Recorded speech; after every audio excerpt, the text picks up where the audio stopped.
بسم اللہ الرحمن الرحیم۔ السلام علیکم ناظرین، اسرائیل کے اندرونی شہروں خصوصاً تل ابیب اور حیفا سے آنے والی خبریں ایک باقاعدہ سول نافرمانی، سول وار اور فوجی نظم و ضبط کے ٹوٹنے کی طرف اشارہ کر رہی ہے۔ جب 200 سے زیادہ عمارتیں ملبے کا ڈھیر بن جائیں اور دفاعی نظام آئرن ڈوم مکمل طور پر ناکام ہو جائے تو عوام کا ریاست پر سے بھروسہ اٹھ جانا فطری بات ہے۔ موجودہ صورتحال کے مطابق اندرونی خلفشار کے چند اہم پہلو یہ ہیں: ایک، فوج اور پولیس کے درمیان ٹکراؤ، یہ بغاوت کی بو ہے۔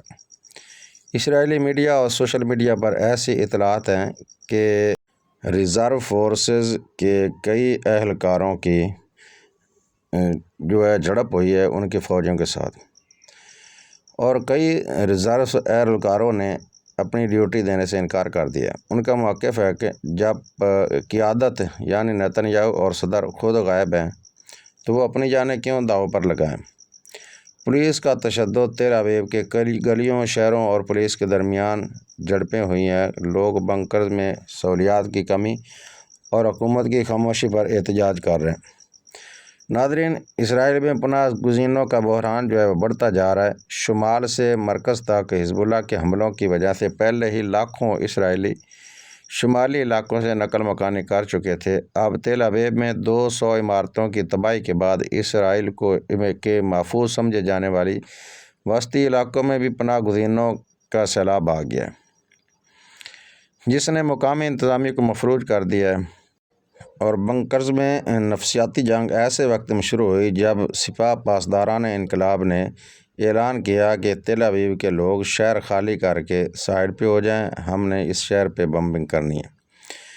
تو جس میں نفسیاتی بحران وہ بڑھ گیا، وہ اب زمین پر نظر آ رہا ہے۔ اسرائیل کے زیر زمین بنکرز میں گنجائش سے زیادہ لوگ موجود ہیں، جہاں خوراک اور ادویات کی شدید قلت کی خبریں ہیں۔ لوگ ایک دوسرے پر حملے کر رہے ہیں اور فوج اور عوام وہ آپس میں ایک دوسرے کے ساتھ بھیڑ رہے ہیں۔ فوج کا عوام کو قابو کرنا بڑا مشکل ہو رہا ہے، اور سیاسی خلا اور ملیشیا کا ابھرنا۔ نیتن یاہو کی عدم موجودگی میں اسرائیل کے انتہا پسند گروہوں نے خود کو مسلح کرنا شروع کر دیا۔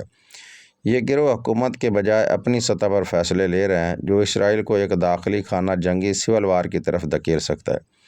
ناظرین، خلاصہ یہ ہے کہ اسرائیل اس وقت دو موضوعوں پر لڑ رہا ہے: ایک باہر ایران اور اس کے اتحادیوں سے، اور دوسرا اپنے اندر ٹوٹتے ہوئے ڈھانچے سے۔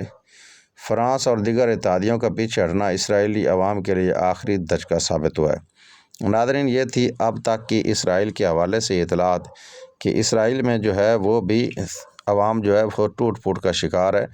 صرف ایران ہی نہیں اجڑ رہا، اسرائیل بھی اجڑ رہا ہے، اور امریکن اڈے ہیں وہ بھی اس وقت دھواں ہیں اور راکھ کا ڈھیر بن چکے ہیں۔ ناظرین، جنگ کبھی بھی خوشحالی نہیں لاتی، جنگ جہاں بھی ہو جنگ بربادی لاتی ہے۔